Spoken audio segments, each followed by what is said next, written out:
Ayan, pupunta kami ngayon doon sa trending daw na manok. Ngayon, pupunta kami ngayon, magmamotor na kami. Kaya, stay put lang kayo dyan.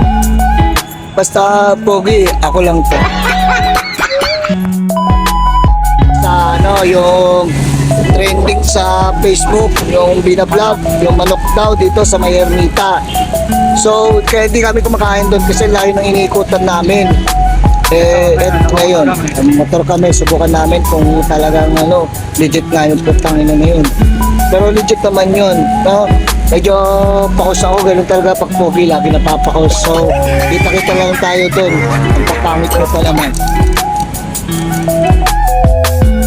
Ayan. Ito na daw yung sinasabi nilang sa Facebook na panood ko. Ito trending daw manok kayo na. Ang gano'n to kuya? 50. With rice, 60.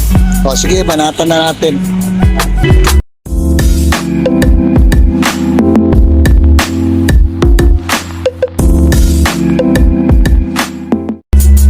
Ayan. Ito mo, may Robinson pala logo. Robinson, marketplace. May marketplace. Robinson Place. Sa Ermita.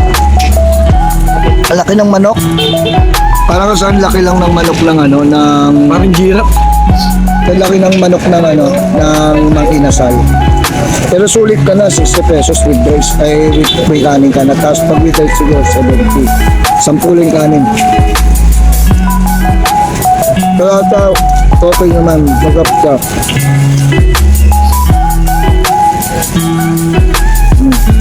Sulit nito, dapat. Okay na okay yung vlog na napanood ko sa Facebook, talagang sulit dito. Itong tumubok, pagka lang kayo dito, Ermita. Maria Orosa. Maria Orosa. So, Kita-kita na. kita lang. Punta mo yun. Uy! Puta. Masabi namin sa lalim. Ayun, yan na nga guys. Talagang legit talaga yung manok na yun. Talagang papamura ka. Sarap talaga. The best.